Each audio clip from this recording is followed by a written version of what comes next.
5 berita terpopuler hari ini Rabu 19 November 2025 di Bloomberg Techno/5. Yang pertama, sinyal tak baik-baik saja dari produsen HP dan mobil listrik Xiaomi. Pasar mulai meragukan Xiaomi Corporation setelah kinerja buruk dalam beberapa bulan terakhir. Hal ini membuat saham Xiaomi turun 30% dan menempati posisi terbawah di indeks teknologi Hang Seng selama periode tersebut. Padahal kapitalisasi pasar Xiaomi sempat mencapai 200 miliar dolar Amerika Serikat per Juni 2025. Persaingan pasar smartphone dan kendaraan listrik, kenaikan harga chip memori dan kelesuan daya beli Cina membuat Xiaomi diprediksi sulit kembali pulih. Sementara di sisi lain, Xiaomi sedang berusaha meningkatkan kapasitas kendaraan listriknya untuk memenuhi pesanan. Menurut fund manager di Aberdeen Investment, biaya memori yang lebih tinggi diperkirakan menjadi beban jangka panjang. Selain itu, proses pengiriman mobil yang sering menjadi kesulitan produsen mobil EV juga membuat pendapatan tidak sebesar yang diharapkan oleh beberapa investor. Di sisi lain, penurunan harga saham Xiaomi telah membuat saham tersebut lebih terjangkau. Investor daratan Cina pun membeli saham Xiaomi selama 13 hari berturut-turut hingga Jumat melalui tautan perdagangan. Saham ini masih memiliki 47 rekomendasi beli, 3 rekomendasi tahan, dan 2 rekomendasi jual. Namun target harga rata-rata telah dikurangi lebih dari 8% dari puncaknya pada Agustus.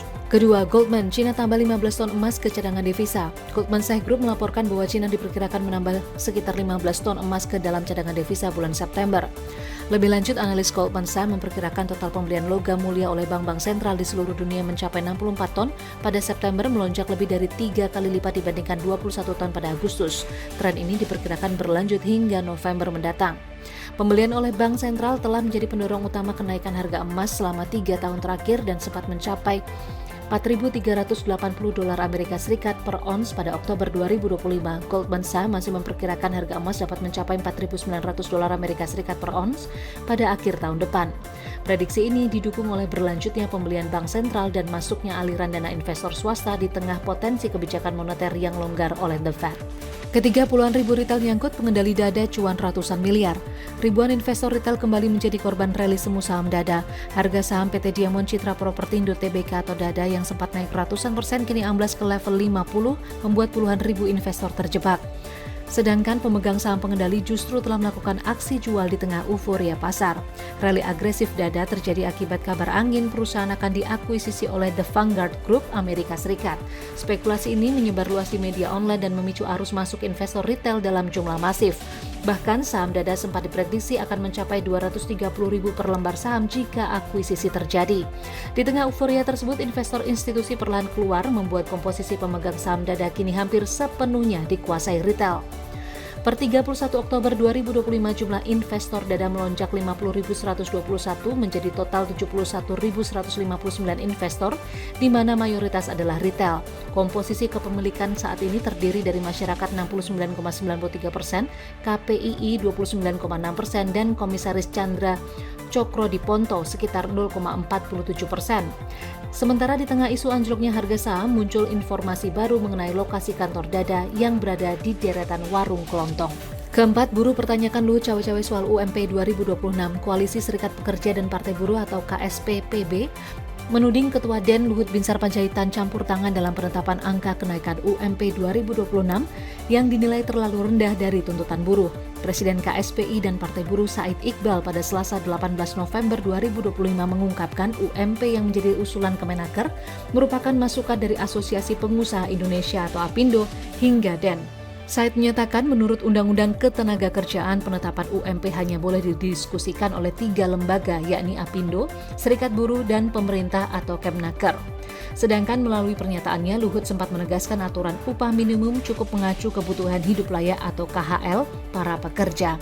Pemerintah disebut akan menetapkan kenaikan UMP 3,5% dan hal ini mendapatkan penolakan keras buruh. Said mengungkapkan, Serikat Buruh memiliki 3 opsi kenaikan UMP 2026. Pertama, angka kompromi sebesar 6,5%. Opsi kedua yang ditetapkan oleh buruh yakni kenaikan UMP 2026 sebesar 7,7%. Dan opsi ketiga atau angka kompromi tertinggi mencapai 8,5% sampai 10,5%. Hitung-hitungan tersebut didasari oleh perhitungan makroekonomi yang tidak jauh berbeda dengan tahun lalu. Kelima, KUHP dan KUHAP berlaku mulai 2 Januari 2026.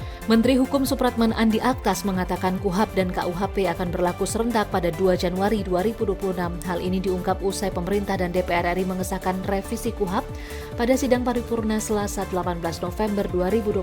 Di sisi lain, Ketua Komisi 3 DPR RI Habibur Rahman mengatakan pihaknya memang telah menyusun rencana agar KUHP bisa digunakan oleh seluruh aparat penegak hukum mulai awal tahun depan. Sementara ketentuan lain tak boleh bertentangan dengan KUHP kecuali diatur dalam balaid itu sendiri. Lebih lanjut, Habibur Rahman menyebut peraturan pelaksana harus sesuai dan sinkron dengan KUHP. Kemudian pelaksanaan acara pidana yang sedang berjalan masih berlaku sepanjang tidak bertentangan dengan KUHP. DPR telah mengesahkan revisi KUHP menjadi undang-undang. Pengesahan dilakukan 1 tahun setelah legislatif mulai meminta Badan Keahlian Dewan untuk menyusun naskah akademik dan revisi undang-undang KUHP pada 6 November 2024. Itu dia 5 berita terpopuler pilihan Bloomberg Technos hari ini. Ikuti terus update selanjutnya di www.bloombergtechnos.com.